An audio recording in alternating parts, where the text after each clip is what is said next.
13واں باب۔ اگر تیرے درمیان کوئی نبی یا خواب دیکھنے والا ظاہر ہو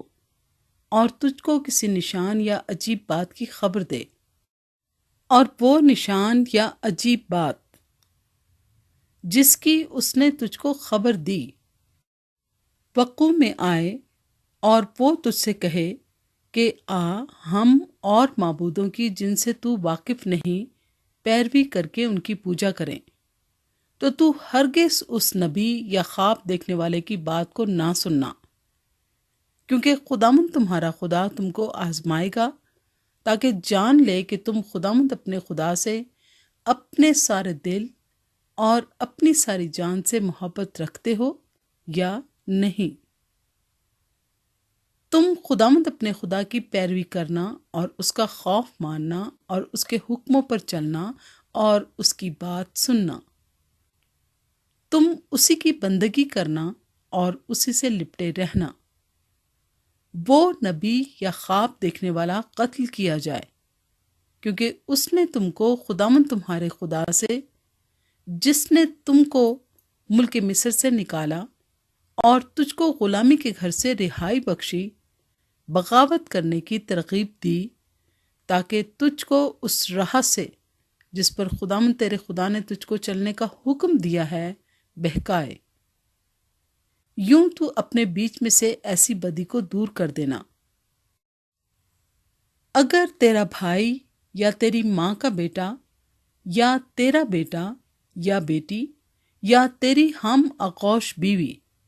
یا تیرا دوست جس کو تو اپنی جان کے برابر عزیز رکھتا ہے، تجھ کو چپکے پھسلا کر کہے کہ چلو ہم اور دیوتاؤں کی پوجا کریں جن سے تو اور تیرے باپ دادا واقف بھی نہیں، یعنی ان لوگوں کے دیوتا جو تمہارے گردا گرد تیرے نزدیک رہتے ہیں یا تجھ سے دور زمین کے اس سرے سے اس سرے تک بسے ہوئے ہیں، تو اس پر اس کے ساتھ رضامند نہ ہونا اور نہ اس کی بات سننا، تو اس پر ترس بھی نہ کھانا اور نہ اس کی رعایت کرنا اور نہ اسے چھپانا، بلکہ تو اس کو ضرور قتل کرنا، اور اس کو قتل کرتے وقت پہلے تیرا ہاتھ اس پر پڑے،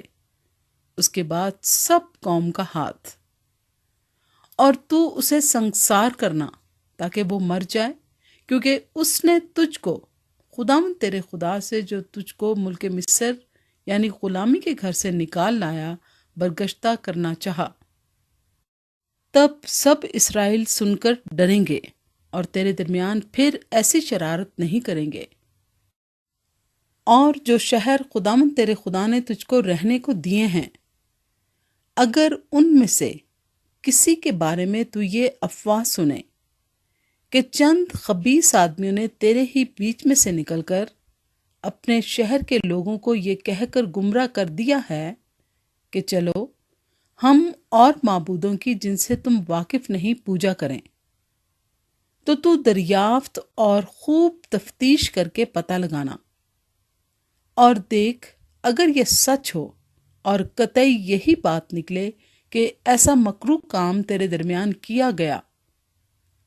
تو اس شہر کے باشندوں کو تلوار سے ضرور قتل کر ڈالنا، اور وہاں کا سب کچھ اور چوپائے وغیرہ تلوار ہی سے نیست و نابود کر دینا، اور وہاں کی ساری لوٹ کو چوک کے بیچ جمع کر کے اس شہر کو اور وہاں کی لوٹ کو تنکا تنکا خداوند اپنے خدا کے حضور آگ سے جلا دینا، اور وہ ہمیشہ کو ایک ڈھیر سا پڑا رہے اور پھر کبھی بنایا نہ جائے، اور ان مخصوص کی ہوئی چیزوں میں سے کچھ بھی تیرے ہاتھ میں نہ رہے، تاکہ خداوند اپنے قہر شدید سے باز آئے، اور جیسا اس نے تیرے باپ دادا سے قسم کھائی ہے اس کے مطابق تجھ پر رحم کرے اور ترس کھائے اور تجھ کو بڑھائے۔ یہ تب ہی ہوگا جب تو خداوند اپنے خدا کی بات مان کر اس کے حکموں پر جو آج میں تجھ کو دیتا ہوں چلے، اور جو کچھ خداوند تیرے خدا کی نظر میں ٹھیک ہے اسی کو کرے۔